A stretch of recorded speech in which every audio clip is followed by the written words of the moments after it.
How to use auto caption on CapCut. Are you guys facing issues to use auto caption on CapCut application? If that's so, then this video might help you out. Without further ado, let's get started. First of all, open CapCut on your mobile device. Once you open the app, now enter the project that you want to use auto caption on. Once you enter the project, look at the bottom of your screen where you can see this option for caption. After you click on it, tap on generate.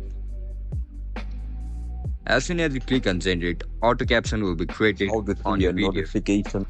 And that's it guys, that's how you're going to use auto caption on CapCut application. If you guys found this video helpful, don't forget to like, share and subscribe to our channel. If you guys have any issues regarding CapCut, make sure to comment down below so that I can help you out. I'll catch you up in the next one. Bye bye.